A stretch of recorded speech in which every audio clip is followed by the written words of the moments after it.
Blog Talk Radio. Ladies and gentlemen, damas y caballeros, it's Leave It in the Ring.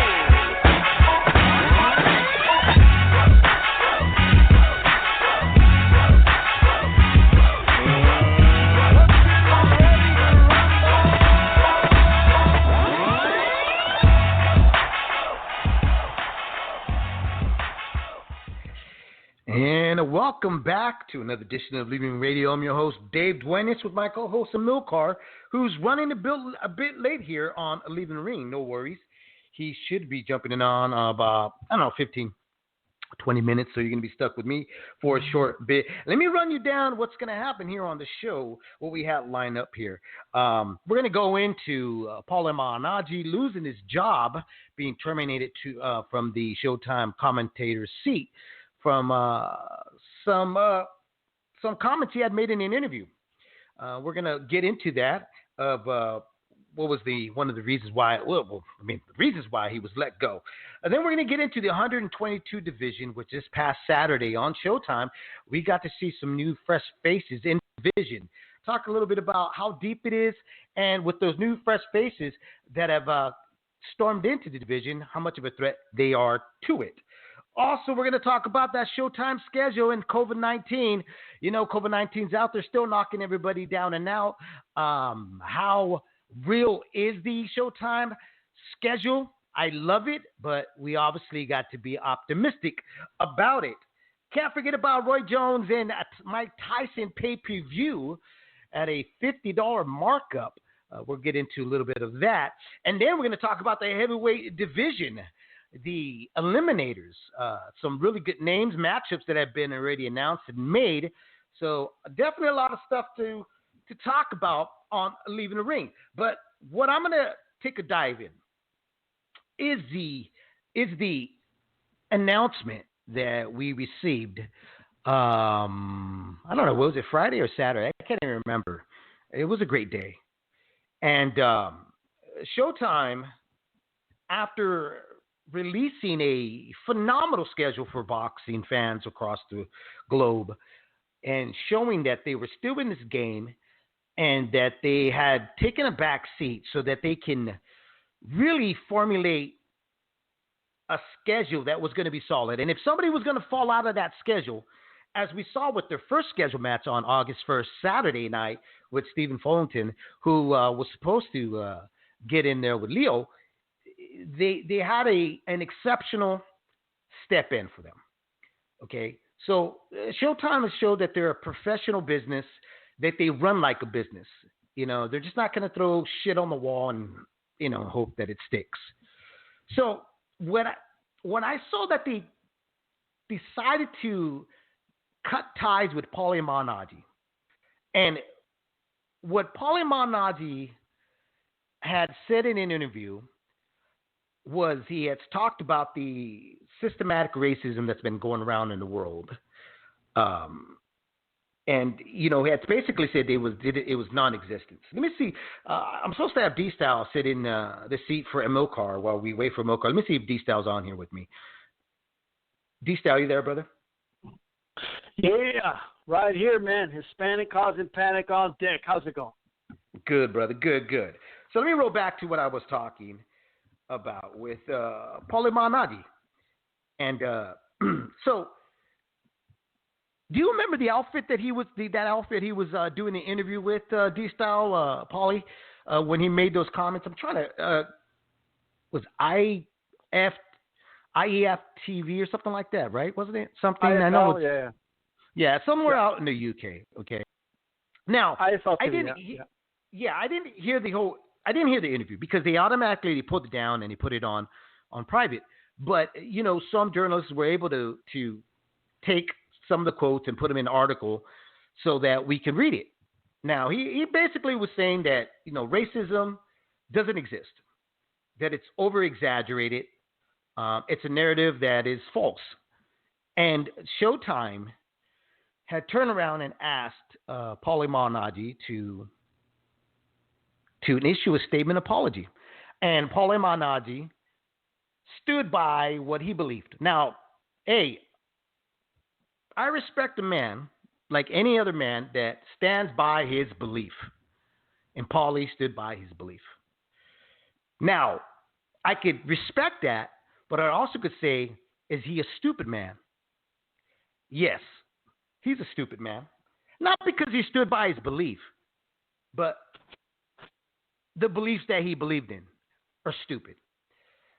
Now, his loyalist fans out there that go, well, whatever he said, it wasn't, to me, that's not grounds to be fired. That's pretty petty for Showtime to jump on him like that and say, you know what, we're gonna get rid of him just like that. And so this is what I gotta say about that. That you gotta look at this a little bit deeper, guys. All right, and boxing fans, I know we're not labeled as the sharpest tools out of the shed when it comes to the sports world. We just don't hit the high marks. Okay, and that's what you gotta look into is that any corporation, probably even your own job. I mean, you could be a bagger for all I care. You could work as a landscaper for all I know. There's always something you sign on before you start work, right? Like a liability, right? If you go on a job and they say, okay, you can start tomorrow, but I need you to sign this here, and you got to write down the important things is your name, your social security, and if there's any accident, who do we call, et cetera, et cetera, et cetera. Then they hand you a handbook, an employee handbook. Now, this is a real company. This ain't no like off the street, around the corner, bodego type of deal. You're gonna get there's a company that's giving you a handbook, and in that handbook there's policies and procedures that you're gonna follow through. And in most, should I say most or should I just say all? D-Style? All have these policies and procedures. And in all those policies and procedures, there is a moral and ethic standard that you should follow. Now, that means if you break out of that moral ethic standard, that company is okay in terminating you. They have the right to ask you to either retract whatever you did, write a written apology, or they don't even have to ask you that. They can break ties with you because you, by contract, broke that bond. Now, I'm not a lawyer, but I'm telling you what I know I've signed, being that I've been with the union and I own my own business now, and et cetera, okay? Now, I'm not saying that Showtime saw this one-time deal. What I'm saying is that Showtime has been following Paulie and Malignaggi as the rest of us. But some of us with open ears, where others love to hear Paulie talk super fast, so fast with so many words put in, in a short sentence. And then we like to hashtag facts. Right after that, when we don't even know what he said, all we heard was Pacquiao, PDs, that guy from the other country took my job, PDs, and then hashtag 100 facts. But then you kind of shuffle through all the bushes of the bullshit that he's saying, you'll realize that guy doesn't really know what he's talking about. And he likes to throw and spew a lot of misinformation. So I'm sure Stephen Espinoza and the other people around in Showtime have listened to this and probably have sat down Paulie Malignaggi more than once and said, hey, you got to, pump the brakes here, little buddy. Stay on the Adderall. Now, some folks have hit me up on Gmail and say, hey, man, you've kind of gone hard on Paulie. And you've kind of gone hard on him in the past. Well, if you've been listening to me for years, you know that I don't have a very soft spot for the guy. As a matter of fact, you would know that I don't have very much to say about the guy. Just that all I could say is I don't think he's a very great human being. I don't like folks that lie. And I don't like folks that try to ruin other people's images and credibility because they're too much of a little man to accept that the other person is successful and may not come from where you come from. And because you're from a spot where you believe that everything should be given to you, and the other guy actually worked from the ground up, you feel slated. So the only way you're going to feel that you believe that you get back what is taken, that it's imaginarily taken from you, is you're going to try to kill this man's, or anybody else in that fact, credibility. Now, Right. I like the Showtime commentator Malignaggi. I just don't like the off-the-air Malignaggi. You know, I like the Right. Adderall drug Paulie, you know, where he's very calm and collective on Showtime. But then off the cuff, on the bench cocaine user Malignaggi on Twitter and real life, that's the guy I just don't care for. You know, and I think that overall of everything that's built up and listed, from his crazy rants about the Trump theories and baseless facts that he throws out there in his podcast, to his attacking of Showtime and boxing fans that try to communicate with him on a free platform like Twitter, it really has crossed the boundaries. The accusations that he swung out there towards fighters, and especially Manny Pacquiao, I think that Showtime has paid attention to it. And I think that this last thing that he said about racism not existing here at this moment of what's going on in our country, I think that was the last straw that broke the camel's back. D-Style, what do you think? Right. Absolutely. Look, obviously, you know, I grew up in this country as a minority. So do you. And I'm not expecting everybody to, you know, cater to me or kiss my ass or anything like that. But don't tell me fairy tales either, you know. And this whole, like, and I get it, you know, Malignaggi on Showtime is not the Malignaggi in personal life. And some people say, well, just why can't he just be his own person outside of Showtime and in his private life be somebody else? The problem is it's not private. The problem is it's very public. The problem is he's on a boxing, probably the biggest boxing, outlet out there in IFL in the UK, saying things like this. And it's one thing to say, you know what, maybe he's just ignorant to it and he doesn't understand it. But when the minorities are telling you, right, nah, Paulie, like, this stuff is real, bro. You know, and you not, it's not like he just said, all right, let's agree to disagree and let's move on.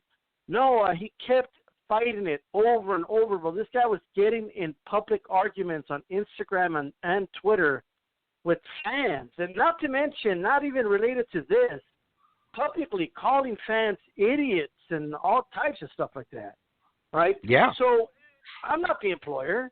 Showtime's the one forking out their money to pay him, right?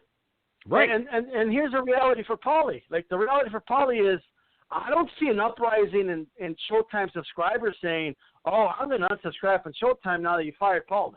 And I don't see a movement or anything. Right? So no. that tells you they make the right move. You know, so they're the ones paying them. The subscribers are not on an uproar about it. So at the end of the day, what I will say is this.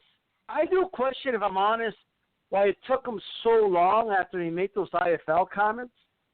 You know, I understand there's a lot going on right now. So I don't know if Showtime did this because they felt it was a morally right thing to do or just the correct thing to do, or if they just didn't want any backlash. And Paulie's the one that put them in this position, right? So I don't know. Like, I do question why Showtime did it, or they waited so long. To be honest, I felt like good riddance about it. I felt like, okay, about time. But they did wait quite some time. But that's, one can argue, that's credit to Showtime. They gave this guy a lot of chances, and he kept blowing it, you know? So at the end of the day, I go back to consequences for your action. Right. Absolutely. And I think that I'm gonna patch in a Milcar in really quick. Hold on. But, again, it goes back to the policies and procedures. You know, in any business, you have a moral ethic in those policies and procedures.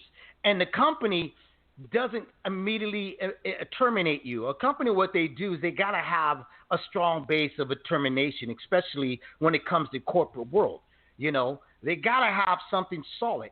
So I don't think this was just up in the air, out of the blue. They said, ooh, that comment there is very insensitive, and because we're in a sensitive spot right now, we're going to terminate you. I mean, I'm not arguing with you, D-Side. It could have happened, but I think it was the trickle of things that have come along with it, because Paulie has been kind of free range when he comes to spewing out whatever he feels like, which, hey, that's what attracted fans that don't care what is said, because, fans believe sometimes that the trash talking shouldn't stop just after the fight is over. They want to hear it continue. But, Paulie, had this show that just never seemed to know how to turn off. Like, we really, personally, I don't think we've ever really got to know who the real Paulie Malignaggi was, because it always seemed to me it was kind of a gimmick of who this guy wanted to be. What I saw in the sense that I got from the years of watching Paulie was a guy that was trying to find acceptance and trying to find greatness and would do everything, anything and everything to be famous. Amilcar, do we got you there, brother? Yeah. Hey, David, and I hope you're feeling well. And apologies, I had a tough commute back home today. Just to chime in here real quick, I think Paulie kind of showed us who he was, in his political views with his podcast. I don't remember if you guys remember his podcast a few years ago. Yeah, him against the world, right? Yeah, and he was just spewing a whole lot of right-wing nonsense, and for someone who's from a diverse city like New York, the things he was saying about minority groups, and the guy is Sicilian too, by the way, which is interesting on its own. But the things he was saying, and I know he came out very early for Donald Trump, and this was right after Donald Trump said those things about Mexicans. This is who Paulie was. I wonder, though, if it was also a budgetary thing, though, with Showtime, because, I remember, kind of midway through the pandemic, networks were kind of releasing people. I remember Jason Whitlock being one, and there were a few others as well. So I don't know if it was a budgetary thing, but this was long overdue, as D-Style was saying. We don't really need a guy like this with that kind of a platform. As much as I thought he was good at commenting every now and again, the days of Larry Merchant being able to say certain things on broadcast, those days are long gone. I totally agree. I just want to add something really quick, because go ahead. Look, when it comes to somebody in a position like Paulie Malignaggi, to be saying things about, let's say, Mexicans, for example, and in a sport, by the way, that has a lot of Mexicans in it, and African Americans in it. There's a lot of minorities in the sport of boxing, but this is the 1-year anniversary of when a shooter entered a Walmart in El Paso, Texas, and shot up a bunch of Mexican people. Okay. Because and his manifesto he wrote down, because they're coming here, they're destroying the country, they're taking our jobs, and this is something I need to do. And that type of rhetoric has consequences, right? Especially if you're in a position like Paulie Malignaggi. Yeah, it has terrible consequences. Yeah, and he has such a large platform too. Yep, he did. He did have a large platform, and it also goes down with that large platform, though. You could see, even right now, where you have a lot of the European Americans saying, I don't have a problem with Paulie, what Paulie has said in the past. And the reason you don't have a problem with it, because it wasn't directed to you. And, if you think that you're an American and you're sitting there and you believe, well, not believe, but you feel, I don't have an issue with this, then you're not an American, because you should have an issue with this, because that's not the American way. I think one of the worst things, too, guys, is that from what I read, he was offered the opportunity to apologize, and he refused. Right. So he actually could have kept his job. Yes, could have. But he stood by his belief. And like I said earlier, Amilcar, before you came on, I had said, I respect that he stood by what he believed. that he, then he doesn't believe there's racism in the country. He's standing by his beliefs. Now, whether it's smart what he believes in, and I don't think it is. I think he's an idiot. I've never really thought much of the guy when it comes to what's upstairs in his head. Anyways, we got a lot of other stuff here to talk about. I wanted to put, us to put our 2 cents in because we did receive a lot of stuff about people asking what our thoughts about Paulie Malignaggi. Did we agree with Showtime? I'll ask you right now, D-Style, do you agree with Showtime's move on terminating Paulie Malignaggi and replacing him with now, later on, probably within a month or so, we'll probably find Paulie Malignaggi doing on a coke bench, screaming out, "A Mexican stole my job," with Abner Maris taking over his mic. I agree with the decision. You know what I mean? That's just my personal opinion. If they didn't fire him, I wasn't going to lose sleep over it or anything like that. Right. But it's not. I'm not against it. It's. I feel like this is Showtime's decision. There is no uproar about this. There really isn't if there was a big uproar about it, believe me, they wouldn't have fired him. So I'm not losing sleep over it. I have no sympathy at all for Paulie Malignaggi. Well, that's because they're Mexican and they're stealing everybody's jobs, Vato. Of course, they're not losing any sleep, which is kind of surprising because if you're stealing everybody's jobs, that means you're not getting any rest. Milkar, what about you, brother? Was it a good decision for Showtime to say, hey, you know what, buddy, we're not going to want to see you back next week in the office? I mean, to be honest, I was surprised he didn't get fired when he said he was going to shit in that guy's mouth before the bare-knuckle fighting thing at press conference. I'm sorry, I didn't even hear. You're breaking up bad. What happened? What did you say? So I said that I was surprised that he didn't get fired after he said he'd take a shit in that guy's mouth before the press conference or his bare-knuckle fighting debut. Do you guys remember that? Oh, I remember that. I mean, how does a guy who's a broadcaster on a major network that works for a major corporation get away with saying shit like that? He even spit in the guy's face, remember? Yeah, and he spit in the guy's face. I mean, that's not the type of guy you want representing you. So I feel like he's done a lot of things over the years, and I do find him insightful at times during fights, but there are plenty of other people who I think could do his job just as good or better. So I don't disagree with it. And from a business perspective, D-Star was alluding to this. Like, look, Mexican Americans are one of the biggest demographics. They're one of the biggest viewership audiences of boxing. You can't be, and other minorities, by the way, you can't be saying things like that and expect that a corporation that needs to sell subscriptions is going to keep you hired. I mean, just really quick. I mean, look at the pay-per-views. You got Tank versus Leo.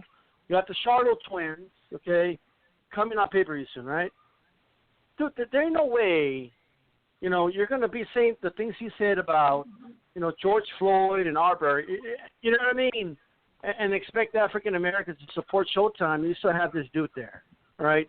You can't expect Mexicans, to be supporting, there has to be a negative impact if you keep Paulie Malignaggi in there. And so I do believe that business had a lot to do with this decision at the end of the day. But, like I said, I support the decision. There we go. You have three of us here that say we support that decision. I'll say, I'll go back again. I like the Paulie Malignaggi in the Showtime box commentator seat.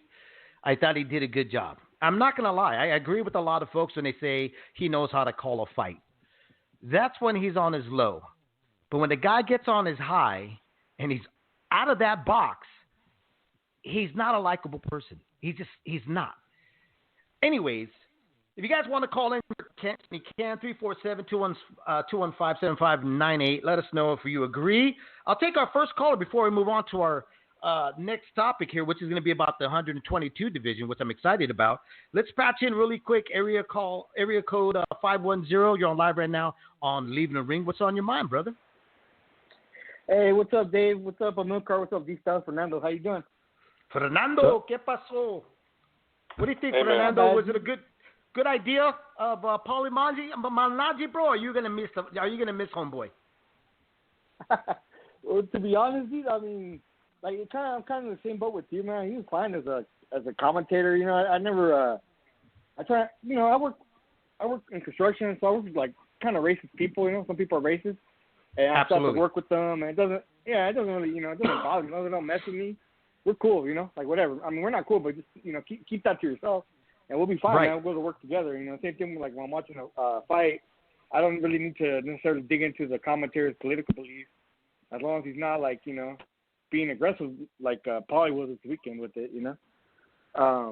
I do feel like I hate to say it, man. I know you're a big fan of his. I'm sort of a big fan of his too, of Abner's, but I'm not really thrilled with him being the new color analyst. I don't think he's very good, and I'm not a fan. Listen, folks. There is an inner racism between Mexicanos and Chicanos. We've been at war for many, many years.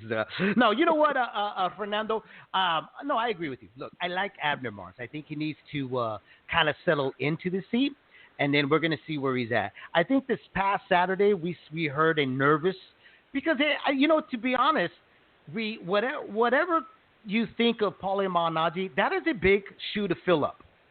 You know, because Paulie did it naturally. You could really see that was his zone. The only problem with Paulie is that he didn't understand that, bro, this was your calling. Like, you didn't have a big punch. You know, you weren't going to be the Julio Cesar Chavez of the world. You just weren't going to be that crossover star that you so much yearn for. You know, you were going to probably be known as a very good color analysis, and that's about it. Abner Mars has got a lot of work, a lot of coaching, but I'm only going to, wish the best for the Paisa homeboy, because he is raza, and I'm really happy that we see one of our own get the opportunity to go out there and show he's got some talent, you know, and it's not like Abner doesn't know what he sees. He was making some good calls. It's just got to flow a little bit better. He's got to become more comfortable.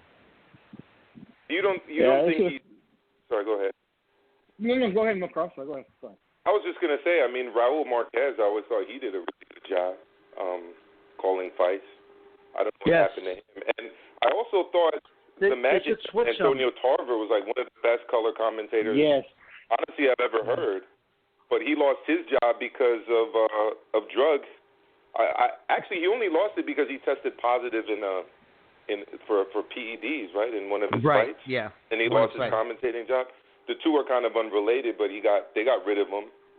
So I think there are other more experienced guys out there, but I don't know. I don't think a guy should really be learning on the job for a position like this.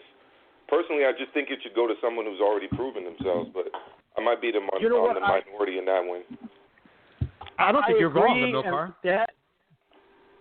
Yeah, they had Raul Marquez in the Spanish commentating. I think they should switch now. I think they should have put Abner Mars in the Spanish, Raul Marquez in the English. I think that's what they should have done. Yeah, dude's polished. Very polished, you know. It's like almost Raul Marquez is kind of cursed underneath the Oscar De La Hoya shadow. You know what I mean? He just never seems to want, get out of the poor guy, man. You know. Yeah. But you know whose decision it came down to? And let's be honest, is Uncle Al. Al wanted him there, and that's where he went. You know, that tweet I made, D-Style, I don't know if you saw that, Amilcar or Fernando, when I had mentioned Abner Mars was a joke, because I know how Paulie Malignaggi was so upset and even trying to get, that's all your fault, blacks. Dude. I know, but he was trying to he was like, if you remember when he was saying like, oh, Mexicans are taking our jobs, he was trying to antagonize blacks to be against us, because he was like, you guys are the ones who should be more upset because they're taking your guys' opportunities. And I remember that whole rant. I was like, listen to this motherfucker right here, man. So when I heard this happen, I was like, I hope Abner Mars takes your fucking job, cabron. So now that you have something to really rant about, and then it happens. Who knew that Al was going to listen to me? Dude, if he said that, I mean, even that's like what does that even mean? Like, the Mexicans, those jobs are supposed to be your jobs. What does that even mean? I don't know, bro. It's code word. It's a dog whistle for, African Americans and other black people, like, from the Caribbean and stuff. Mexicans. We're all just low skilled. You know, we don't have college degrees, so they're taking our jobs. Divide and conquer, man. Divide and conquer. Yep. You know, they're not taking the jobs of the smart people. You know, the college-educated whites. They're taking the jobs of the underclass. That's what that. Yeah. I mean, that's why blacks and Latinos are the most affected by the COVID, right? Because we're the ones out here working. I haven't stopped working since this whole thing started, man. I've been working every day, man. I'm scared. I'm pretty much scared the whole time, you know. Just stay safe, brother. Yeah, dude. I mean, like I work, you know, and that's why we're like the most people of color are the most affected by this in the United States because we're the ones out here working, man. You know, and it's scary. We're the essentials. But, we're the essentials, but we're the ones we're the ones that are causing, supposedly, you know, we're the biggest threats, you know, us people of color and stuff. But Fernando, before we go on our next topic, brother, you got anything you want to throw out there you want us to talk about? No, I'm just, you know, I just called in because I'm excited, you know, listening to you guys talk about the upcoming, hopefully you guys discuss it, the upcoming Charlo pay-per-view, the Ramirez fight with Pascal, and I think there's some other big fights coming up at the end of the month. I don't think there's any really big fights this weekend, but I'll still watch them, man. I enjoy the fight, so I'm excited. I'm glad boxing is back, and I'm glad you guys are back too, man. So thank you for taking my phone call. I appreciate it. All right, brother. Thank you, man. We're definitely going to touch into the Showtime schedule here, you know, but I want to talk about this past Saturday on Showtime. We had a 122 stack card there, you know, Anglo Leo, and you also had the beast Aline on the card. You know, that 122 division, guys, I got to tell you, it's starting to really stir up some ring robins here that hopefully are going to happen down the line. You know, Steve Fulton, who obviously caught the COVID-19, he was supposed to be the headliner, you know, but just still with these new names here, these new lines that are coming up in this division, you know, you got Ray Vargas, Daniel Roman, Brandon Figueroa, you know, Emmanuel Navarrete, Figueroa, Navarrete is still there now. You know, here Navarrete is talking about moving up, but let me ask you, what you guys witnessed on Saturday, do you guys think those guys are a major threat to Navarrete? Or is this pretty much a style tailor-made for Navarrete to blow through? I mean, I think that Navarrete is the king right now unless he just can't make weight. I think that he can clear out the division. I got that feeling too, man. You know, I mean, I liked what I saw this Saturday. I did, you know, but I sat there. And this is, I think we do this as, you know, every fan does this, is that we sit back and we watch who's got the potential of being the threat, who has the potential of dethroning the king. And what I saw were two matches with two very skilled fighters that have volume punching, but doesn't have that crunch punch where they're going to make the other guy rethink of coming back in. So that being said, I'm like, Navarrete could take these punches, walk through these punches to land his big punches, and he's just going to finally just make them submit in the inside rounds. You ever heard that word, D-Style?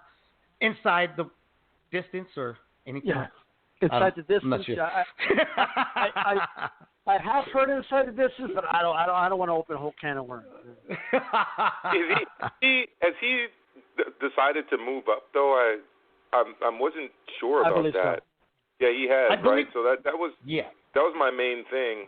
I mean, luckily for the next up and coming group, he's kind of out of there. But yeah. You know, I gotta be honest though. I mean, if he can't make it, he can't make it. You know, I'd rather a guy move up than like not make the scale like an area or something, and you know, and force it. Like, you know, don't fake it till you make it. But if he needs to move up, he needs to move up. But if he could still make that weight, dude, I really wanted to see that Ray Vargas fight. Because we could think he'll win that fight, but I mean, you don't know until they step in the ring and fight. You know what I mean? Yeah. And you know, until they leave it in the ring, you know, pun intended. And I think, you know, Stephen Fulton, I would love to have seen him fight him. You know, I mean, there's some fights to be made here. You know, Aline, the beast. I mean, why not? I just feel like Navarrete is he did not leave fighting the best in his division. It's the way I'm feeling about it right now. Yeah, he left a lot of unanswered questions. Yeah, he did. Right. So I guess that leaves the question I'm going to ask you. And if I may, go ahead. If I could just add real quick, I mean, what happened to the days, dude, when I was growing up, if there was two Mexicans, bro, in the same division, like it was on. You know, it wasn't it was destiny. They had room for exactly. They had room for two Mexicans here on the top. That's what Barrera, Morales, the media in Mexico blew that fight up. And that's why they got so heated, because they kept hearing, is he better, is he better? The fact that Ray Vargas and Navarrete never fought is never going to sit well with me. You know, I just think that's a fight that should have happened, and it didn't. So, but hopefully I'm wrong. Maybe they'll surprise me, but it doesn't look like it's going to happen. It certainly doesn't look like it's going to happen. I mean, I'm not even putting hopes onto it because they're already talking about Jesse Magdaleno. They're already saying they're struggling with that weight. So it really looks like he's going to exit out of there. Now, if he does exit out there where the arrow seems to point that way, Amilcar at 122, even though Vargas is still in that division, do you see any potential other guys that are going to replace Navarrete? Do we see another king among that land of 122? There's the Akhmadaliev, Murir John, Akhmadaliev, who's the unified WBA IBF, right? So that's definitely a fight I'd like to see as a unification fight with Ray Vargas. And, I think next on line after those two is kind of Brandon Figueroa. Maybe you could throw Luis Neri and Daniel Roman into the mix. I mean, it's a very stacked division. And there's a couple guys out in the UK and that are coming up as well. I honestly, we spoke about this last time I was on air with you, David.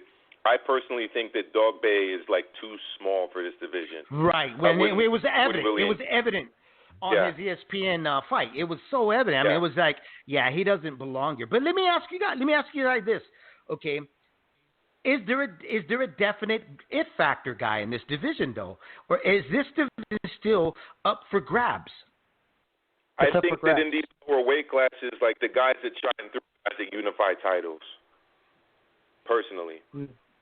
Which is why, like D-Style, I really feel it was a missed opportunity for Navarrete to miss kind of that unification fight, to kind of take him to the next level.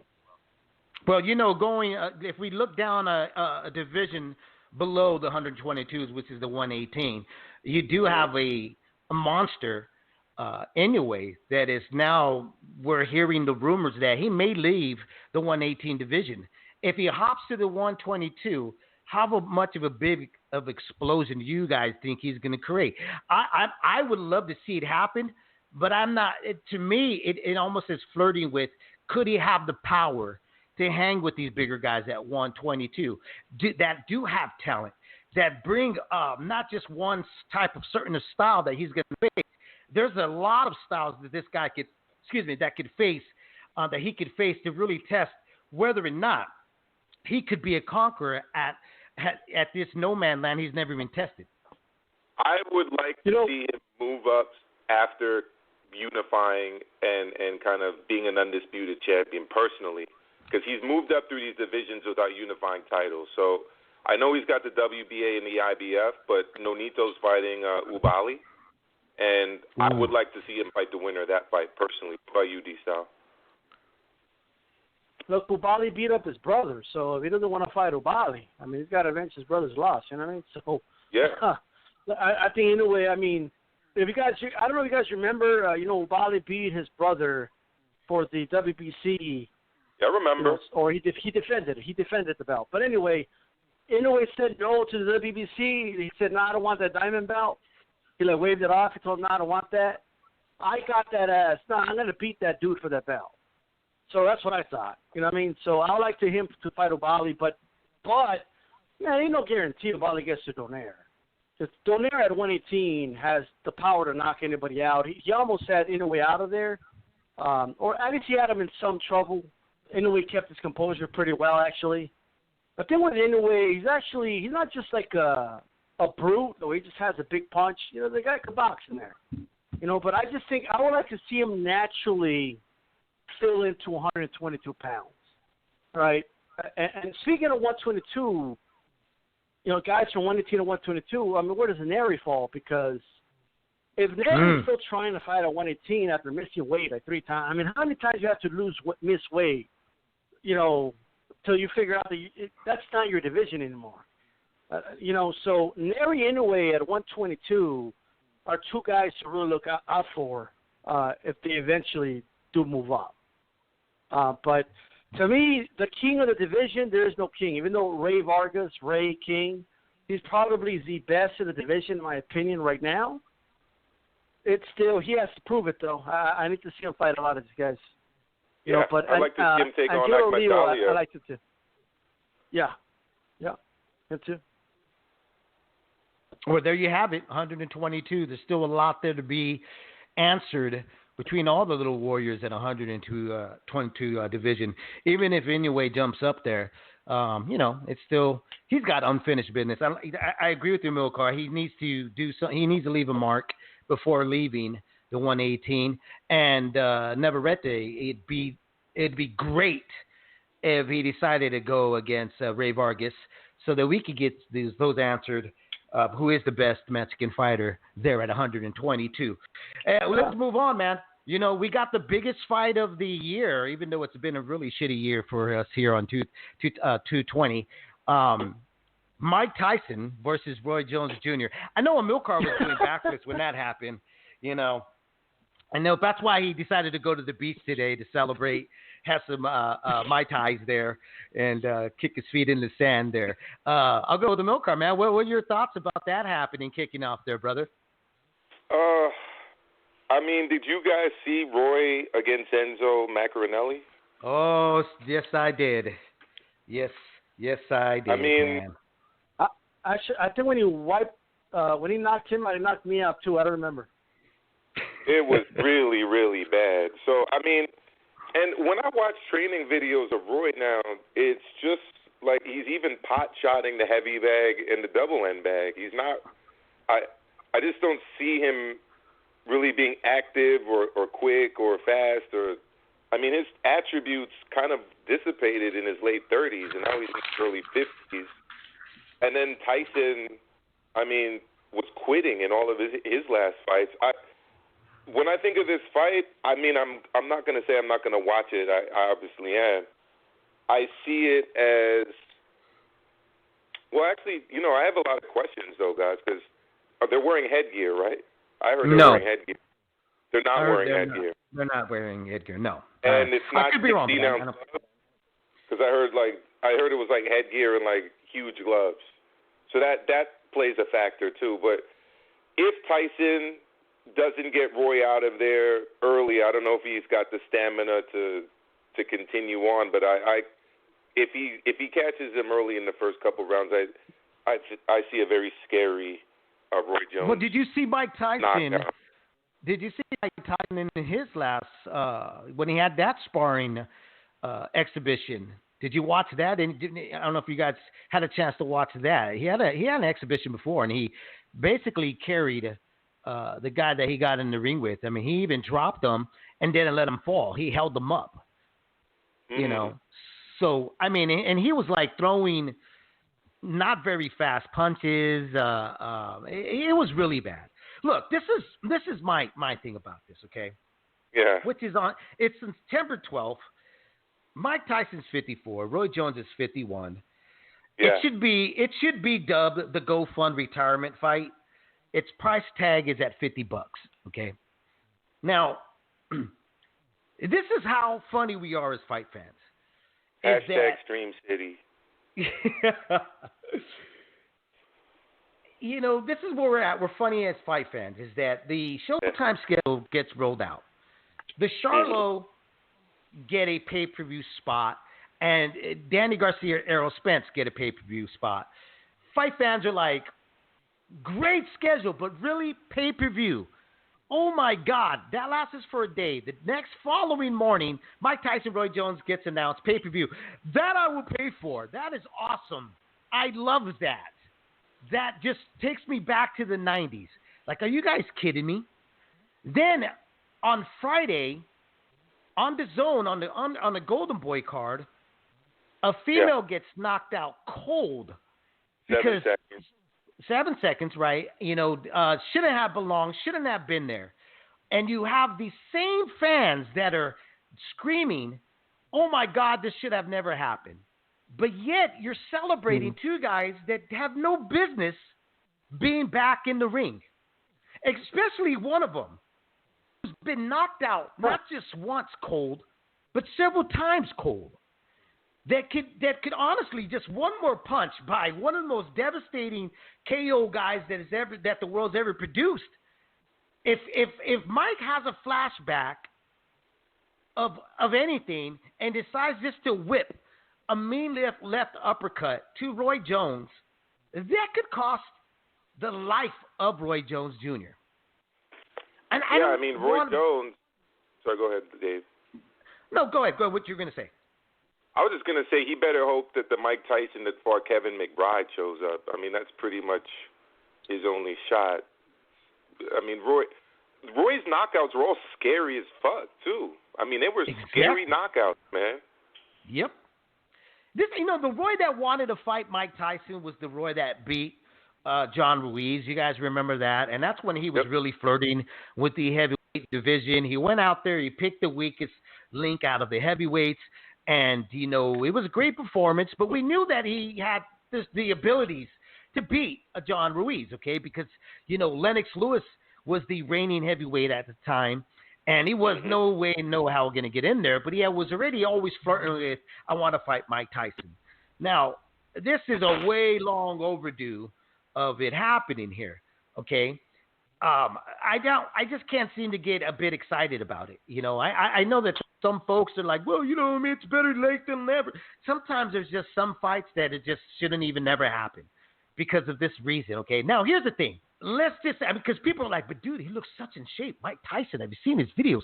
Mike Tyson, D-Style, have you seen his sparring? Come on, man. The guy looks in great shape, right? Okay. Yeah, he looks in great shape, guys. But here's my other question. Amilcar, how much PEDs do you think this guy's taking right now? Because Bro, I don't know about it. Question right out of my mouth. I mean, right? Is he being tested? There's no testing in here. And we're talking about a guy that's been sitting in a goddamn smoke box for how many hours, smoking his ass off, that all of a sudden looks like a fucking chiseled statue? Come on. He was smoking when he signed the contract. Yeah. Yeah, and I definitely think he's juiced. He looks like a guy who's in his 50s that takes testosterone. I mean, have you guys seen Joe Rogan's physique? Oh yeah. Joe Rogan admits he takes testosterone supplementation. I mean, he looks like that. Like he looks like Sylvester Stallone looks. Yep. Or looked. It's not natural for a man at 50 to be looking like that, even though he's a fellow plant-based diet guy. I mean, you don't look like that. It could be natural, but if you would see the guy had listen, Bernard Hopkins has never been tested, so I play this I'm going to say this very lightly. But Bernard's not been known to abuse his body. He's always been known to be kind of a health freak. So for me to see Bernard, if he took off his shirt and he still's got that physique and cut of an athlete, it's believable. But Mike Tyson, a year ago, was walking around with a dad's bod and smoking like a train. Was never cut like that. Exactly. That's what I'm saying. Yeah. He was never. He was not. This guy was not known to go sit there and gorge and sit in a smoke box and talk to folks. I mean, Mike has shown his lifestyle. He's shown he's become, which is he's hey, you're supposed to now embrace everything you've created. The guy lived a tough, hard life, but I can't sit back and not say these guys are not juiced out of their freaking minds. Holyfield, oh my God, I want to make a comeback. Did you hear about that, D-Style? Huh? I want to make a comeback. I'll tell you what's going to happen, man. Look, go ahead, bro. Either Tyson's going to knock him out early, and everyone's going to be terrified, And all these casuals that are pumping up this fight are going to turn around and tell us, see, this is what's wrong with boxing. Okay, like you're the ones pumping it up, but right? Or they're going to gas out. Like Tyson's going to gas out after a fucking round. Okay, that dude was saying the mitts, and the dude's like, I'm there. Dude. Bro, he was on the mitts, 10-second, 15-second clips. He didn't show us he was doing that for a whole round. Yeah, absolutely. And he was kind of falling off a little bit. It's not the old Tyson. Like those are heavy edited clips too. But I'll tell you what though, if he lands flush on Roy's going to sleep. There's no other way around it. That's gonna be the hardest punch Roy's ever been hit with in his life, right? From any fight he's ever had.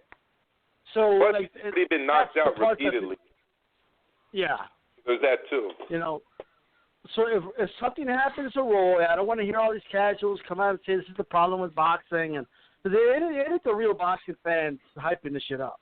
Okay, like this is a casual event the way I see it. I'm gonna tune in, and I'm just gonna hope nothing happens to Roy.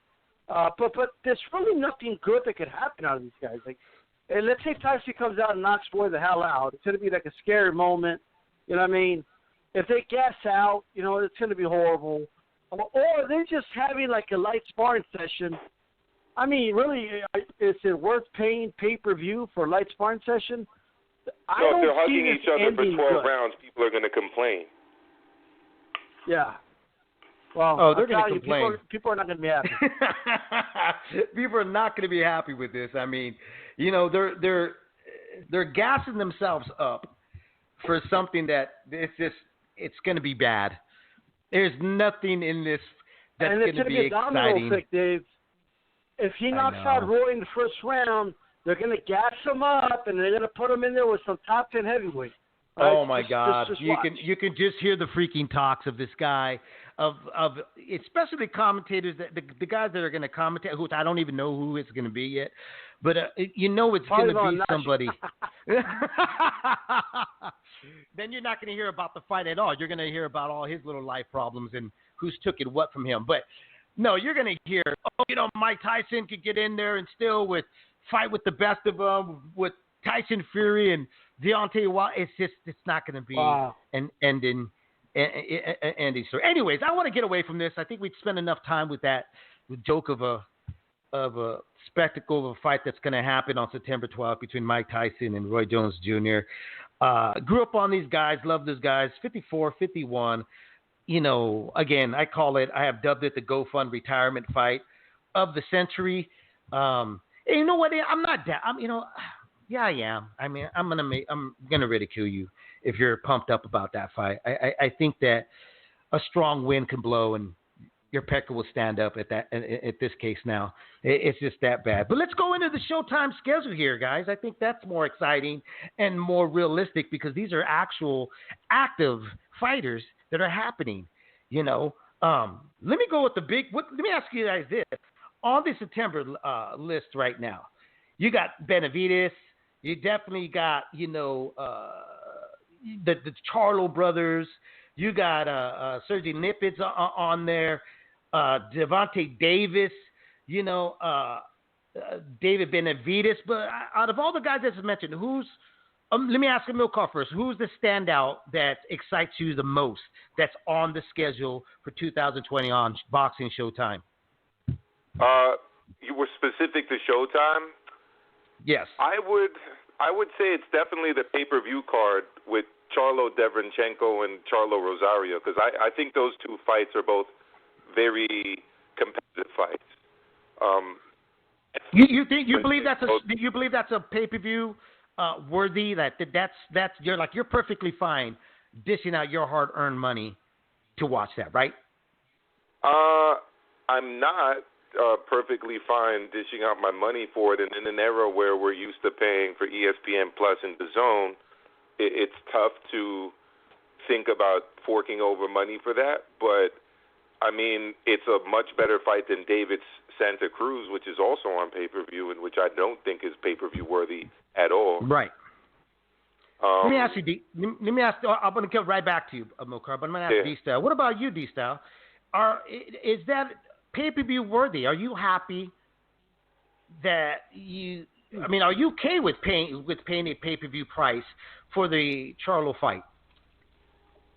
I mean, look, the only issue I have with these questions, as far as when anyone is asked, do you think this pay-per-view worthy, is that of course anybody would rather it be on free Showtime. You know what I mean? Like, so if you ask, like, would I rather that? You know what I mean? Of course. Is it worthy? I mean, at the end of the day, it's I'm willing to pay for it, is what I'll say. Okay. Now, whether it'll be reluctantly or whether I'm gonna just, I'm probably gonna put in my bill. We'll wait a month and a half to pay, but I'm still gonna pay it. Okay. But so let's stop there. That's definitely you're gonna pay for it. But and your stance is exactly where a milk card is which I'm gonna pay for it. But if if I don't have to pay for it, it went to the OTT standard. I would think that's a better idea, right? That's what you're kind of basically saying, right, Amilcar? If it rolled down to the I mean, I'd much rather this fight be on DAZN or on ESPN, but it's the nature of the business, and PBC strictly works with Fox and with Showtime, and the two Charlo brothers command a certain pay. I'm pretty sure that it's incentivized with the fact that they have world titles, so I'm sure there's a minimum that they need to get. And, I mean, it's just the business. It's on pay-per-view. I'm not happy about it being on pay-per-view, but of all of the cards that are on Showtime coming up, I think it's the most compelling. Very compelling. But it leaves me with this here. This is where I'm getting to. This is where I'm getting at. I think that we need to realize is with Showtime, you remember when everybody was trying to do hashtag Showtime's dead? Showtime's because HBO had exited out the building of boxing. Showtime decided, I'm going to end our long affair boxing, and we're going to write out because we really don't need you. We have our subscription base. And everybody was like, well, Showtime, you're not even doing anything. You're not even, Steven Espinoza, Mr. Weasel, you're not doing shit. Hashtag, you guys are dead. And the OTT entered and said, we are here to see boxing. And it now became hashtag pay-per-views dead. Guys remember that? Yeah. So I think what we've seen with this pandemic that's been going and happening and continue, that ESPN Plus and DAZN haven't stepped up, guys. Hasn't shown us shit. I think Eddie Hearn entered the game running his mouth, but didn't anticipate COVID coming. And no, I don't. I don't think anybody did. I don't think anybody. No, he had no way of foreshadowing what ended up happening. And DAZN, I think, is struggling. I'm going to admit it. I stopped paying my DAZN. I mean, why would I? Yeah, everybody did. Everybody. DAZN. I mean, exactly. The thing with DAZN is they had no plan the way our president had no plan for this thing here. And the sad part about it is that the OTT system is being swallowed and falling apart pretty fast, because even with the top rank cards, which Top Rank were the first guys to step up to the plate and say, I'm going to put boxing back on the platform. It didn't even go to our ESPN Plus. Like I'm paying, people are still paying for ESPN Plus, but there is no boxing there. It's going strictly to your ESPN. So and the boxing that's there is pretty low boxing. Exactly. So I think what Showtime is showing us, like, look, guys, see, you're going to have to get used to the pay-per-view thing. It's not going to go away because it's not that easy to make it just kind of disappear. We got to figure something out. I also believe it's because – Go ahead. Tie it in, brother. Well, here's the issue. So, it's us fans want to pay the least amount of money, for boxing, and we want all the best fights, right? Which is reasonable. Of course you do. Absolutely. But fighters now, bro, are making more money than ever. I mean, people forget that Whitaker's team was offering Chavez $10 million for the rematch, and that was a very lucrative fight, and that was considered like a record-breaking amount of money. So we're in an era now where guys are scoffing at $1.2 million. You know what I mean? Well, we're Right. in an era where these guys, a lot of fighters haven't proven anything, and they're like 200,000. What are you talking about? I got 5 million, Instagram followers. You need to pay me more. Instagram doesn't pay for shit, but apparently we got to pay you more for that. So the problem is this, man. If the fighters are going to make more money, the money has to come from somewhere. Like it doesn't make mathematical sense that we're going to be paying less for an app and fighters are going to be making way more, right? And that makes no sense whatsoever. So a lot of these fighters, if they want to if they really believe they're worth the amount of money they're asking for, the only way to test that is to put them on pay-per-view, especially now that there's no gig. You know what I mean? Part of the explanation that was given by Evan from the Aficionados podcast was that the pay-per-view model didn't pay the fighters all that they were worth because half of the revenue was just being eaten up by the cable distributors, right? So half of the pay-per-view that you're paying automatically went to Time Warner or Comcast or whoever you guys have out there, and then the other half, was split up between the promoter, the fighter, the manager, etc. So the idea with the OTT was that you're eliminating all of that. It's kind of eliminating the middleman, and the customer is paying directly to the promotion with no cable or satellite middleman. The problem is that COVID hit, and no one could fight, and most of us canceled our subscriptions. So until we see that there's a regular schedule of activity on the horizon, we probably will not be resubscribing to platforms like DAZN. So it's going to be a long. We need to see a steady schedule. We need to believe that our money is going to be, that it's going to be worth our money. Well, first impressions are everything, but this is what I mean right now with DAZN. DAZN has left a very bad taste with fans. It's going to be very long from now for them to gain trust back in the fans, because they honestly have dropped the ball of even trying to keep the interest in fans. Their attempt was second to zero. Anyways, I don't want to get stuck too much with this here because we got a lot of stuff here to talk about, guys, and we don't have much time, so we got to crunch a lot of stuff here, and we haven't even got to the tip of the iceberg here of what we have originally had talked about. We were going to talk about it. We were going to talk fights, and I think we've kind of went off track here what we decided we were going to discuss, right? Let's go with Jamal Charlo, 30 wins, 22 knockouts. It's on pay-per-view, September 26th, a doubleheader with his brother, Jamal Charlo. But first, Charlo's going to be facing Sergey Derevyanchenko, 13, 2 losses, 10 KOs. Let me go down the line here. D-Style, who you got? Who do you think is got the edge over each other here? Look, I think Derevyanchenko is going to give him fits and hell, but I think it's going to go the other way around too. You know what I mean? I think Jamal Charlo's power is real. I think when he hits Derevyanchenko, I think he's going to really he's going to feel that power, man.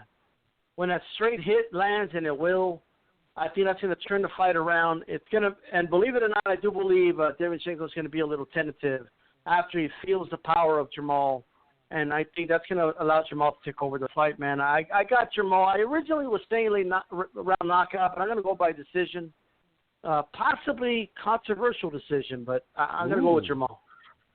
There you go. There. What do you think, Amilcar? You think he's on point, or you think he's been sipping a little bit too much of that grandfather cough drop medicine? No, I think he's right on point. In fact, I agree with his prediction. I think that basically Charlo's in his athletic prime. Derevyanchenko's past his athletic prime. We've been rating Derevyanchenko off his performance against Triple G, but Triple G's also, I think, has been one of the most overrated fighters of the past few years, personally.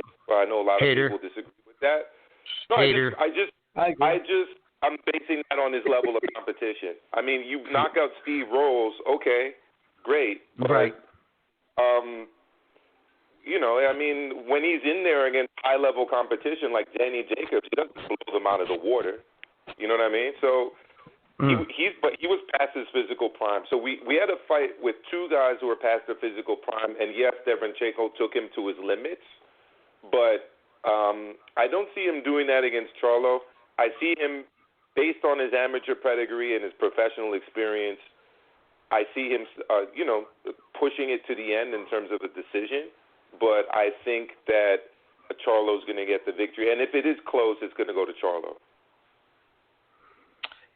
Yeah, I agree with you guys. But then here's the one thing: the comparisons of Gennady Golovkin and Charlo. I believe Charlo is physically strong. We're going to see that. Okay, I don't think that Derenchenko is going to be able to push back Charlo as much as he was able to do with Gennady Golovkin, and I'll tell you the difference. I don't think that there's a step back in Gennady Golovkin. What I think is the style is different. Charlo, to me, he's a big guy, but he's also very aggressively athletic, which is different from a very methodical break you down style of Gennady Golovkin. And those are two different styles to get a handle of. So I think it's going to be an ugly fight. I also believe that this is a pull, probably the best Charlo that we're going to see. It's either going to be one of those where you're going to see a lot of fans saying that Derenchenko exposed them, or it's going to be one of those where you're going to see the best of this guy pulling from the back of his ass or whatever he can to try to get a very game fighter that's going to be in your chest on that night. I love this fight, man. I'm excited about it, and it is definitely a fight that everybody was asking for this young warrior to step up and face, in opposition. So that is a great matchup. Now on the same night, Jamal Charlo is going to be facing Jason Rosario. Now Jamal Charlo is a 33 wins, one loss, and 17 KOs. And he's facing Banana with 20 wins, 1 loss, 1 draw, 14 KOs. Now, Banana came bursting into the scenes by knocking out J-Rock, just giving him a hellacious beatdown. How well do you think he's going to handle him there, Milcar? Of the two Charlos, I'm more impressed with, with the middleweight than I am with the light middleweight. I think that we're going to see Rosario kind of push him to his limits, and I don't want to say he's going to stop him, but I think he's going to win this fight. I'm not as impressed by this Charlo, and Jamal and his brother mixed up when I'm referring to them, but yeah, I see Charlo getting tested. I see him in a very uncomfortable fight because Rosario is very awkward, and it took him a while to kind of get a read in his last few fights on Tony Harrison, especially in the first one. I see Rosario giving him trouble and another story. But I was very impressed by Rosario in his last fight. Well, D-Star got dropped off. I don't know what happened with him there, but here, look, I think with this Charlo here is that he's got to go back and watch Rosario. He's got to watch a lot of tapes on him because the fact is he's going to be getting a whirlwind come at him, and this guy is a hurricane. This guy doesn't stop. He throws punches from all over. He's going to come forward. He's going to take whatever you decided to deliver, and he's going to open the package, and he's probably not going to be surprised at what you're going to bring him. No, and he can take a punch, too. That's it. Yeah, that's what I mean when he says that he's not going to be surprised, and so that he's got to have a plan, and it's going to be very strategic. He's got to give Rosario angles. He just can't stand in front of him and think I'm going to muscle him the way I think that his other brother is going to probably do with Derenchenko. These guys, they're going to have to do something completely different, here. I also think Jamal is a better fighter than Jermell. Jermell being the light heavyweight.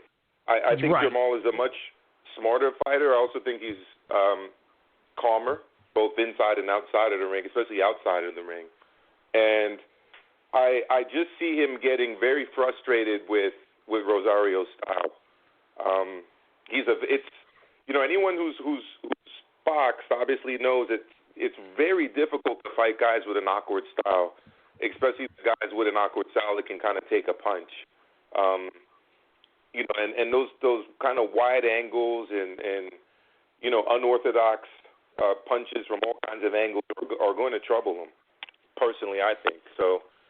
We'll see how it goes. The other thing, too, the factor in all of these fights, David, is the COVID-19 pandemic and the time outside of the ring and what these guys have been doing. Has he been sharp? Mentally, is it going to be hard to get back into things after having been off for such a long time? In these circumstances, I think that's another factor as well. Yeah, that's my whole thing here is that, what I wanted to say to the kiddos that are listening to our show here that tune in every week is that, you haven't seen me get overly excited on social media or talking about a lot of fights is because the fact is that we have probably in all history the heaviest puncher out there right now, which is COVID-19. They've been taking out a lot of these fighters. And, Showtime, Tim Smith, just having a recent interview with Kurt on the Boxing Esquire that I just posted on Leaving Ring, mentioned it, that they've been waiting and watching everything. But at the same time, when they were rolling out these plans of fights that they're going to have, they've had a very solid backup plan. So they're very much aware that these fights that they laid out for us, they were very exciting. The possibility that they may not happen is there, and they're realistic about it. Yeah, that's going to take a mental toll on you as well, like the fact that you're training for something that might get canceled. We're really both looking forward to the Joe Joyce-Daniel Dubois fight. It was scheduled and it was postponed and it was canceled, and then they had to fight these interim fights, and they're saying it might happen later on this year, but then they're also saying it might not happen. So I think that's got to play its toll on fighters as well. Absolutely, man. Absolutely. I think we got D-Style back on here really quick. D-Style, you there, brother?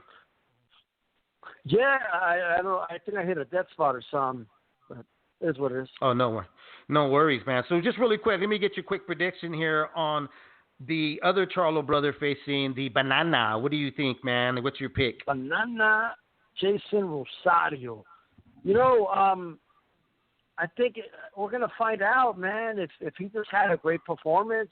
Sometimes guys just have that one night where everything goes perfect for them, like he did with the Julian Williams, Was that J-Rock thing just, is it going to be his one crowning moment that we're going to talk about in the future, or is he for real?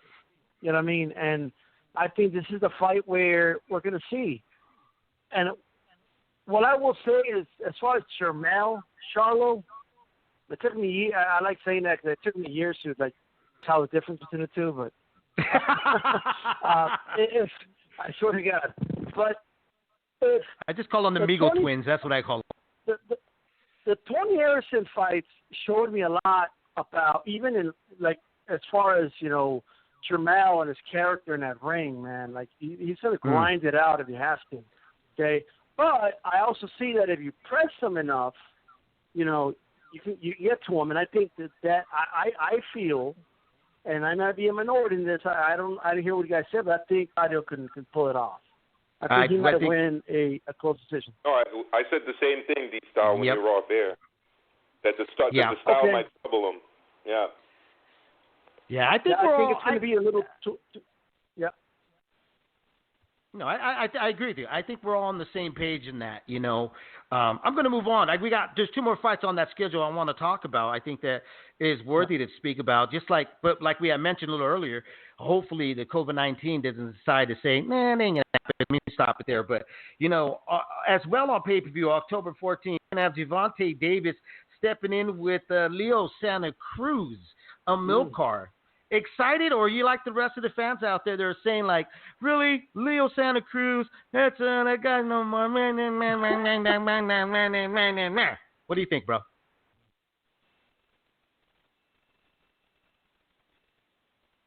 Good to go, Milcar. What time are you left too?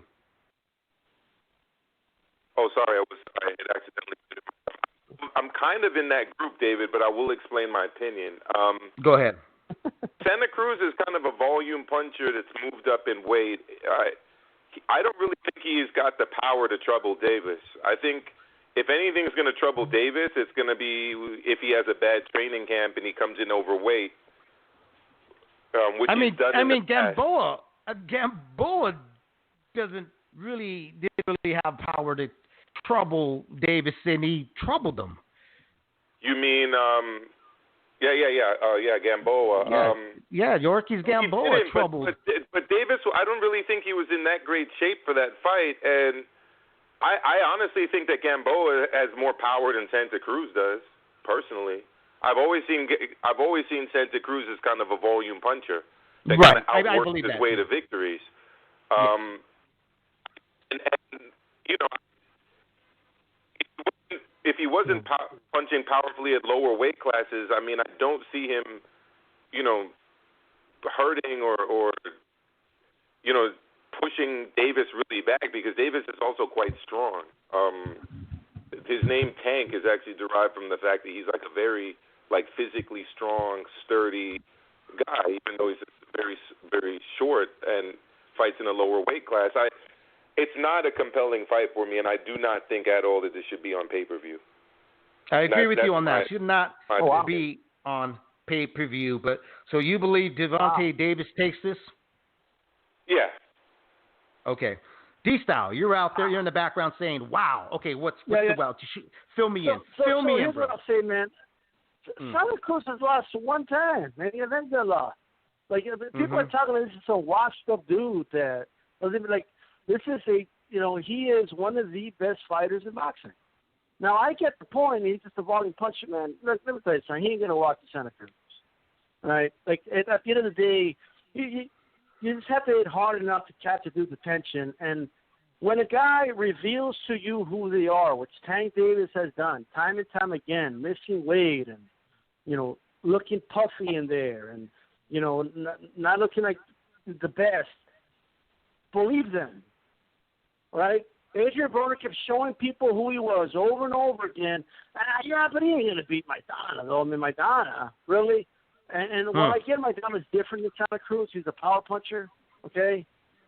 And he'll dry hump you. Don't forget that. He will dry hump you. If this fight goes past 6 rounds, it's going to be a long night for Tank Davis. A long night. He better get Santa Cruz out of there the way a lot of you guys are saying he's going to get Santa Cruz out of there. Because if he doesn't do that, it's going to be a long night. He's going to get outworked. He's going to get out-hustled. He's going to have to throw the most punches he's thrown in his career to go 12 rounds with Leo Santa Cruz. And that I could promise you guys that. Santa Cruz is going to be on – he's going to fight him on the inside. He's going to stuff his punches. He's going to have his guard up. What did you think about the Frampton fights? Say that again, Amilcar. You're breaking up really bad. You're breaking up really bad. I was asking if he felt what of the Carl Frampton fights, the Santa Cruz fights with Carl Frampton. Mm-hmm. Hello? Yeah. I think you asked me what I think about the fights with Carl Frampton. Yeah. Well, I thought they were good fights. You know what I mean? I thought they were good fights. I thought he won the rematch. I mean, I thought he won. I thought he won the rematch as well. I just feel that there. I think that there's a strong chance that he gets. I'm not saying that Tank Davis is going to blow through him. I actually don't see the fight going that way. I just think that he's going to be too strong for him, and that it's really just not going. It's going to be a bigger guy against a smaller guy, and as hard as he's going to be fighting, he's just going to get pushed around, and I mean, just how I see it right now, I could totally be wrong. And again, if Tank Davis has a bad training camp, I mean, this all goes out the window, obviously. Let me jump in. Let me tell you guys what I think here really quick, okay? I think that, I think both of you guys have very, very valid points. And I think that you got to bring those all up and put them on the table. when you look at this fight here. My problem with Gervonta Davis is you got a guy that's just athletically gifted. And most athletically gifted guys are able to pull fights that they're losing because they're athletically more gifted than the guy they're facing. Leo Santa Cruz, to me, has shown two sides of him. At one time, we looked at him as a value puncher, a one-trick pony. Gets him Carl Frampton. Carl Frampton fought him at his own game and beat him. Mm-hmm. That Leo and his father decided to go back to the drawing board and show the world that there's more tricks up our sleeve than just the volume puncher. You saw that he was able to jab and keep the fight in the outside, which confused Carl Frampton because he was training for the same pony that he had just raced. So when it comes to Tank Davis, you know what we're going to get. Whereas when I look at Leo, he is a smaller guy, and physically, Tank is a bigger guy with a more skill set because he has shown that, and he's shown he's got power. What he has shown most, though, recently is his lack of discipline. That seems to be his, Achilles. Whereas Leo has always been consistent. The only consistency that we didn't see from Leo for some time was him not fighting.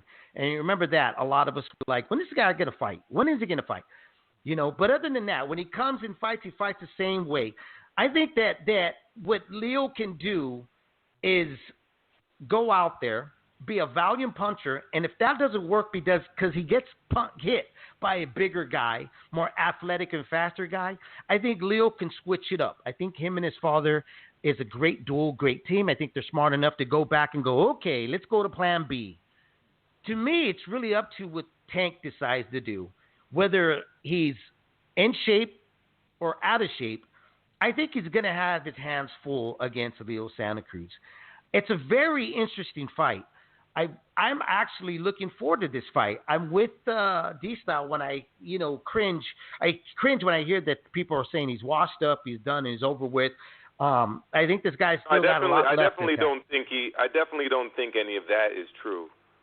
Right. But I'm always going to see him as the guy that avoided fighting Rigo when they were in the same division.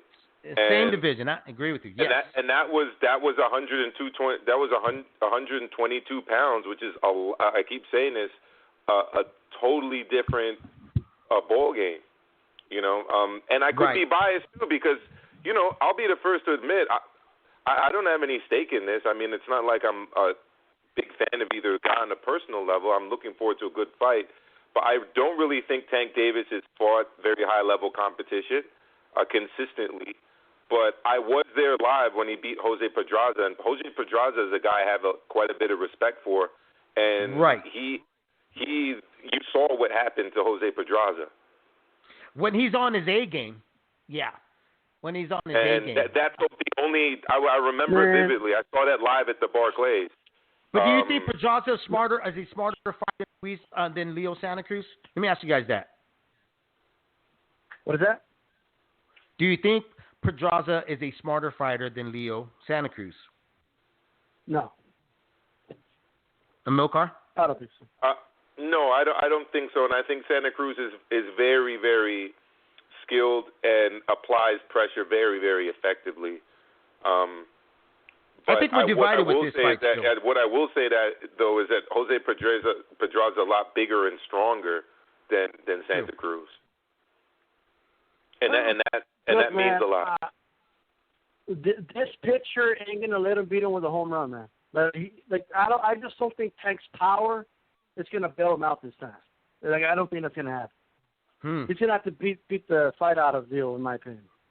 Yeah, that's how I feel. Yeah. Leo's 5'7", he's got wide shoulders. I think people, in my opinion, are overestimating how small he is coming into this fight. You don't have to be just because a guy doesn't punch hard doesn't mean he's weak. Like to give an example, Andre Ward was manhandling, Kovalev in their fights. Now, Andre Ward's not a big puncher. You know what I mean? No. But you could tell he was stronger in there in the clinch. I'm not saying he's stronger than Tank, but I wouldn't overestimate how how small of a guy Leo is. That's how I feel about it. Man, I'm on the fence with this one, guys. I don't know who to pick on this one. I mean, I got to be honest, this is a tough call for me here. I think what I'm hearing is D-Style, you're picking Leo, and in Amilcar, you're going right now I'm leaning towards Tank, but at yeah. the same time, this fight is almost 3 months away. So, and let's remember this, that Amilcar does not like to make picks. He likes to wait for the weigh-ins. Guys, we're forcing this. We're putting them in a very awkward position at this moment. Let's be honest, I have no idea what the hell Tank Davis has been doing during the pandemic. Right. You know, we saw what he was doing between fights when there was no pandemic. I mean, I don't know what he's been doing. I don't know if he's been training or whatnot. And you know what? When it comes to being disciplined, and, you know, showing that kind of level of professionalism, if we're going off that, I definitely have to give it to Santa Cruz. When I'm picking fights, it's very difficult for me to pick guys that are moving up into weight classes to fight, you know, in new divisions. It's very rare that I do that, and for me to do that with Santa Cruz, I definitely have to see something that I haven't seen necessarily just yet. But look, I at the same time, I would not be comfortable necessarily backing a guy like Tank just because of everything he's shown us in his past fights in terms of his dedication to the sport. I agree with you here, and I think we're all on the same page right now. I think the third fight that we see on this schedule, man, that is really the one standout here is happening 2 weeks from now on August 15. David Benavidez, man, is the 168 should be king, stepping back into the ring, who he was going to fight before the whole COVID-19, came down and said, nope, let's put everything in the hold against rumor Alexis Angulo. You know, not for nothing, not a lot of folks know who Alexis Angulo is here. But let me ask you guys, Amilcar, is this a fight to look forward to, or is this just a, keep busy type of deal fight for David Benavidez? You know, it always... It usually happens, you look at a guy coming out of Colombia with like a very big record, a very good record, and you think, wow, what is this guy capable of, and what have I missed? But when you look at Romer Angulo, I mean, he is advanced in age. He's 36. He came up short against Gilberto Ramirez, and I do not see him defeating David Benavidez, who I think is even ahead of Canelo in terms of being the top dog at 168. So I think it's going to be a good fight, and that Angulo is going to bring it, and David Benavidez is going to fight fire with fire, which he always does. But that's what's going to make it exciting. Yeah. Yeah, that's what's going to make it exciting, and I think that Benavidez is going to handle his business and win this fight. I'm really high on Benavidez. I mean, I think anybody that's tuned in, they know this, that how high I'm on the kid. Oh, yeah. I mean, oh God, man, I would think it would be the gift of the gods of boxing gods, if they decided to say, hey, we're gonna, since we gave you a really shitty 2020, we're gonna give you 2021 starting off with him and Canelo rolling out the carpet for us. I think that would be the fight that we all were looking for, right? D-Style, and that would have been great, here, man? Right? That'd be just like, holy shit, thank you. You know what I mean? D-Style, what do you think, man? They keep busy fight. This is a fight that you really honestly don't need care for, or what? I don't know what's in the water in Colombia. A lot of these Colombians could punch. Like, I'll give him that. But I just think he's going to bite off more than he could chew here. I think David Benavidez is the best 168-pounder in the world. That's including Canelo. I don't think Canelo can beat him. But that's a different story. But I agree. Anyone who said, like, as soon as I forgot who said he's going to come right at him, that's great for us. It ain't going to be good for Angulo. You know what I mean? I think this fight is inside the distance there. I think it's inside the distance. Let me patch in the caller here really quick and get their take of what they think what's going to happen between David Benavidez and rumor Alexis Angulo. Emily, boxing, you're on live on Leading the Ring. What do you think? What do you think about that fight? That's one fight there that you should be completely interested in. Yeah, I'm working the fight, so I'm not going, I don't think, but I'm working for Samson, and obviously, you know my history with the Benavidez family, so I'm obviously gonna pick David, and I'm thinking, mid-fight knockout, mid-round knockout. I mean, that's not fair. I mean, you're just straight up coming on there you're not even hiding it. I mean, I thought you were going to hide a little bit of it. You know what I'm saying? Oh, yeah. Well, when you said okay, let's talk about this fight, I was like, I'm going to listen to these guys and see what they say, and then you guys were cool. No, I think obviously I think he's special. He's always been special. He didn't have any amateur background. I think they say he had 10 fights. And wait. What do you mean special? Like on a short bus special, or you? What you're losing me here? No. Okay, Emily, gotta be clear. He's a special talent. He's special talent. And he's devoted. He's dedicated. He really takes this seriously. And when you look at the difference between him and his brother, his brother has seriously, Emily. I mean, be honest, they wouldn't be fighters if they didn't take it seriously. Yeah. Okay. Right?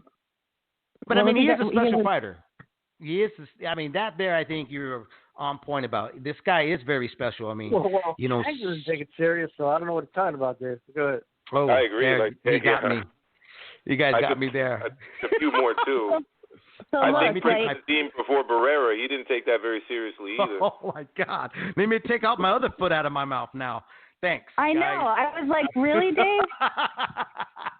But what I'm, even the difference between the brothers, like Junior had the raw talent and he had the, the amateur background. But David, from the time I've known him since he was 8 or 9 years old, he's a boxing fan and he studies the sport. Like he watches everything and has long known, he just sees things that other people don't. And it's just amazing to watch. And it's interesting how different his style is from Junior's too. So I don't know. I've just really enjoyed watching him come into his own and become a champion. When you're working this fight here, okay, are you like speaking to David Benavidez, or are you just working on the logistics of what's leading up to fight night? Both. I mean, I talk to David occasionally, but I talk to him more outside of the fights, I guess. Like, we talk about our families, but mostly during camp, I deal with Jose Sr. because he, maintains the schedule and everything. So, but then I'm also helping with other things. So let me ask you, how's his spirit about this fight? Is it any different from any fight, or do you see like a change? Like, is there like a little bit more excitement, or is this like he knows that this is just another fight for him to get closer to what his goal is?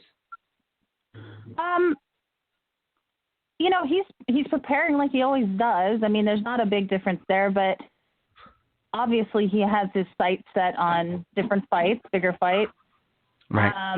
But he's not gonna look past this guy. But I mean, I think right now they're just really, really focused on trying to keep him healthy, trying to keep people out of the gym, just generally trying to make sure that we don't have any issues leading into the fight with COVID or whatever. And I mean, it's everybody. It seems low stress. Let me give you that. Like, it seems like nobody's real tense. And what other extra things that he's doing right now because of the COVID-19? I mean, it's only 2 weeks out, and as we just saw this past weekend with Stephen Fullerton, that he got tested with the COVID-19. Has David done any testing yet, or how close are you guys waiting for him to get tested to see if this is going to even follow through? I don't think he's been tested. He certainly doesn't have any symptoms. There's nobody around him that's tested positive. They're being very careful. They're not letting anyone into the gym. They're his training partners are static. They don't change. The sparring partners don't change. And everybody's on a very strict, protocol of hand washing and mask wearing and all of that. I think they're even wearing N95 masks, which will prevent them from, inhaling the virus. So I've seen Jose wearing one of those, and David. So I think they're just being really careful. That's good. That's good to hear. Now, I don't know if the guys have any questions for you here, but just really quick, because I know Milcar was planning to bet his house on this fight. What round did you say that David Benavidez was going to win? 6. Ooh, 6. There you go, Milcar. Put it down. And guys, you have any questions for Emily? You have to give me a percentage, of course, but yeah. I'm going to the bookie right now. Right now, I'm going to the bookie. Guys, you got anything for Emily here? No, I mean, it's been nice hearing those things about the camp, because it's always a question at these times, like how the guys are handling training under these conditions. Yeah, they're doing well, and his wife is pregnant. His girlfriend wife is pregnant. She's due, I think, in 2 months. So he's gearing up for that, and I don't know. It does. I do have the sense that they're obviously taking it seriously, but I do have the sense that it's a low-stress camp, and it could be because of COVID. They're not having a lot of the distractions you normally have, like media days and fans coming in and that kind of stuff. Right, that makes sense. Well, there you go, Emily here. Gracing in our airwaves here by, shining in and telling us about the Benavidez camp and keeping our, telling us our hopes should stay there because this fight's going to happen. Emily, thanks for the call in. I appreciate it. I'll send my address for that check for what I said about Benavidez and all that. Yeah, of course, D-Style. Was that D-Style saying that? Yeah, it is D-Style. Yeah, all right. I got you. All right, thanks, Emily. Bye. Oh, man. She's so funny, dude. I love her, man. She's the greatest. Anyways, here back on Leaving Ring. We got to move on. We got still one more topic to talk about. We got 22 minutes left here on the clock. And if I don't fit this in, I think Milcar will be upset with me because this is a topic he wanted to talk about, but it's a great, interesting topic. Topic is the heavyweight tournament. I'm excited about it. I think this is really great for boxing. You got Anthony Joshua versus Pulev. We still got the Chisora and Usyk, which I was surprised though, Milcar. Is that still even? I mean, guys, is that still even on? Well, yeah. I mean, I saw this come into my news feed this morning and on the World Boxing News website, and it's not anything. It is official in the sense that this is what the sanctioning bodies are. If they do enforce their rules, this is what's going to happen. What I did hear from David recently, though, is that Chisora will not fight in like a studio or without a crowd. Apparently, psychologically he feeds off of crowds, and it's very important that he fight the crowd. So he says that he's not going to fight Usyk if there's no crowd. So Chisora might be the fighter in that group of 8 that might be replaced. But yeah, I mean, Joshua has. Well, in that same bracket, really quick, within that bracket, you have Tyson Fury and Deontay Wilder, number 3, the trilogy. Right, in their rematch. And then, and then you got Dillian White with Povetkian. That's still which is happening this month, I believe. It's happening this month, so there hasn't been any changes there. Now, from left to right, from the right side, from WBC, if whoever wins the third match, the rubber match, will automatically face the winner of Povetkian and White. White, exactly. And then going to the left bracket, the winner between Joshua and Pulev would have to face the winner of Usyk and Chisora. And then they will eventually... Usyk has that fight. He's chosen to fight Chisora. So, yeah. No, I'm saying the winner of Chisora and Usyk would have to fight the winner of Joshua and Pulev. Yes, because the WBO would enforce their mandatory. Right. And Anthony Joshua would have to defend the WBO title. Really, I think if I had to have an insurance of who I think would win right now, like off the top of my head, I have to. My eyes would have to roll over to the WBC and look at the Tyson Fury and Deontay Wilder rubber match. I would feel confident still picking Tyson Fury. I think that the Deontay Wilder has got a lot on his plate, man.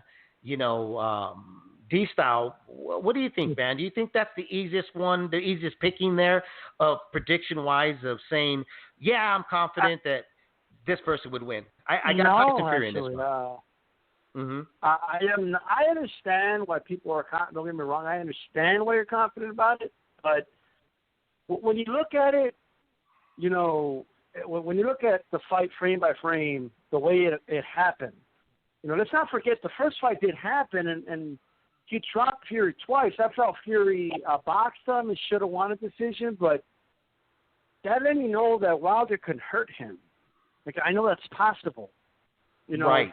So there's that aspect. Also, I still stand by what I saw that night. I've watched the fight several times. I think that shot, which is perfectly legal. I'm not arguing it was illegal or anything. There's people saying that, but he got hit in the back of the ear. And that's kind of similar to how, like, Roy Jones, we're talking about him earlier, how he got hit by Danny Green.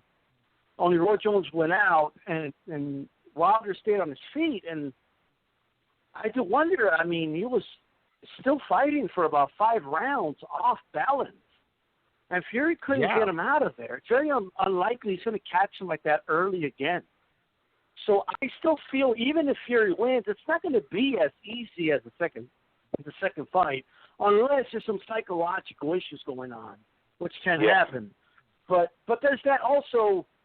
I have to question. We're all talking about Tank, but Fury is pretty similar.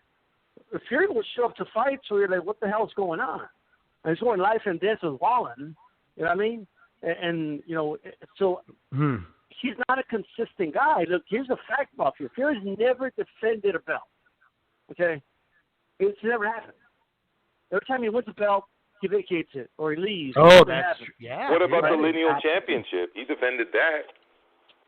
Yeah. Okay.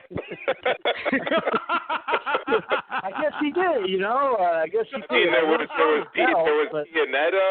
There was Sefer Safiri. There was Schwartz.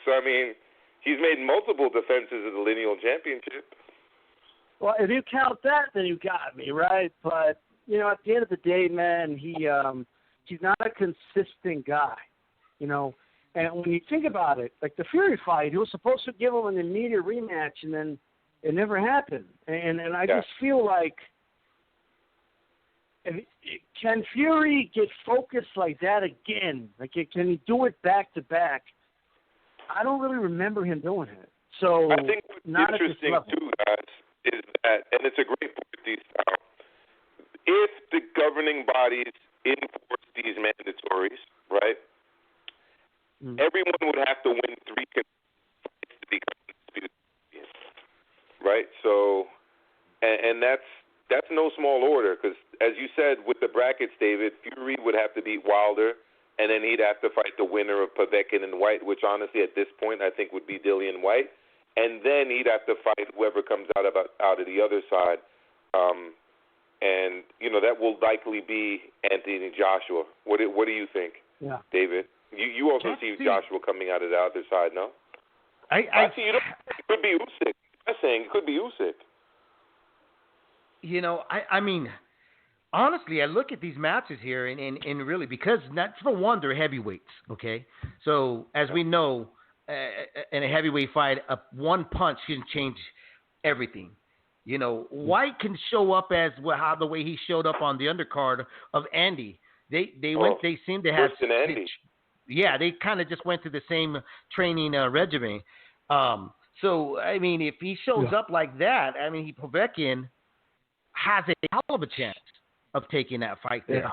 Now going with Anthony, with Joshua against Pulev, the thing with Joshua, is he mentally there yet? Is he back? I don't know yet.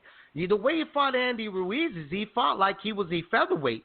that didn't want to be touched by a heavyweight, you know? Yeah, he did. And then Usyk has become the TikTok heavyweight. He's got more dance moves right now than I've seen him back in the ring. Now, take nothing away. I think the guy is a great cruiserweight, but I just haven't seen him as a heavyweight yet. And well, we did, but we saw a recuperating cruiserweight that debuted as a heavyweight. You know, so I think there's still a lot of questions there. And Chisora, if he gets his act together and he gets out of this, well, I need a crowd, you know, whatever. And I think he's the guy. He's the right guy to test him. But I think I'm right. I think I'm in love with you, Mokar. I think that he's gonna knock himself out of this fight, and we're gonna see Usyk with somebody else. And I think automatically Usyk's gonna be the challenger for the IBO and IBF and WBO, WA to Anthony Joshua or Pulev. What do you think, Diesel? Why are you laughing in the background? What you got? Look, I'm just trying to figure out. I mean, we've been in this pandemic since March, right? Right. As far as like lockdowns and all, like it's sort of just like figuring this out. And he's just like, oh shit, what do you mean no crowd? I mean, where the hell has this dude been? Chisora is one of the greatest characters, as far as I'm concerned, in all of boxing. Like I followed him for a long time. His press conferences are insane. I mean, you guys must have seen the press conference he had for when he fought Parker, and it was on the undercard of the World Boxing Super Series, and he was talking about how he was getting fucked with no Vaseline. There's the incident with David Haye where David Haye glassed him with a bottle. He glossed right? me. He glossed me. Yeah, he glossed me. There was the table turning incident and throwing incident with Dillian White in their first fight. By the way, two of the greatest heavyweight fights I've seen recently, by the way, were between White and Chisora. And then, of course, there was the Sky Sports Roundtable thing where, you know, they're face-to-face and they were asking each other, who's the donkey now? I mean,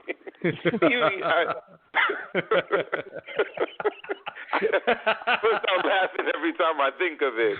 Who's the donkey now? I mean, he's just a character. And yeah, he said that he's not going to fight unless there's a crowd. So, I mean, I guess he's not going to fight because there's not going to be a crowd. So who knows if I just want to know if did he say that when he was. I wonder if he said that shirtless in boxers eating waffles. I'm not doing it, mate. I'm not fighting unless there's a crowd. Yeah. And David Haye, who's his manager, is like, look, he's stubborn. If he says something, it's hard to change his mind, kind of thing. And he's just not going to do it because he thinks it's like very important to him to have guys cheering for him. And if you've seen him fight in England, like the guys in England do really support him with the chanting and the singing and all of that. So who knows? But I mean, who else? That's a good question. Who do you guys see filling in for Chisora if he doesn't take that fight? I say give it to Andy Ruiz. Yeah. You know, I was thinking that Parker might be a good choice too. Yeah. Andy Ruiz, Parker. Yeah, I mean, either one of those guys as well. I mean, Andy Ruiz is just a name factor. Shitty last performance against AJ. But, I mean, if you wanted a third match with AJ, if AJ gets past Pulev, this is the way to get back in line. Get in there with Usyk, beat him, and then you automatically have that third match that you've been asking for, you know, which is now not a handout that you're asking for. That's what's turning off fans, is that you automatically feel I should get that because I gave it to Anthony the first after I beat him. Well, yeah, I mean, because it was in such great fashion. What about Michael Everybody Hunter? wanted to see Michael Hunter. A rematch with Michael Hunter. I mean, with Usyk, I mean, it was such a dud. I think it was such a one-sided boxing match. I mean, I you know, everything could be different in the heavyweight division, but I would accept it. The other but name I was thinking about was my... Oscar Rivas, maybe. Oscar Rivas. Not a very popular name. I mean, it's an acceptable. it's going to be an acceptable name to accept because Usyk needs a dance partner. But is it one of the names I would pull out of the hat and want to see? No. The two names that I would want to see is either going to be Andy Ruiz or Joseph Parker. Those are the names I would say, yes, that would make sense. Because even Parker gave Anthony Joshua a hell of a fight. And the ref was in a lot of ways in the middle of that fight that didn't allow Parker to do a lot of stuff that he could have done in that fight. So there is unfinished business for both these guys. Infighting. Yep. Absolutely. I think the whole bracket is really good. It's the only one that's still questionable up in the air is the one we're talking about, which is Usyk and Chisora. But the other guys, I think, is the COVID-19 doesn't interrupt it. We got some good heavyweight fights here, guys. Hey, we're up to the end of our show here. Guys, again, everybody, thanks for tuning in. Make sure you tune in this Wednesday. Christy Barnes is going to be joining the Hispanics Causing Panics, D-Style, and G-Funk. Yeah. And then, as always, you're going to find us here on Monday nights. We apologize for last week for not being live on the air. But we're back. Milcar and myself. Yes, there was no video. We're still getting that all together. And, speaking of Kenny, and we're wishing everybody to be safe out there. Don't drink and drive, please, because you will spill your beer. Fellas, it was fun talking boxing here on Leaving the Ring. Till next week. Thanks, Dave. Peace. Thanks, D-Style.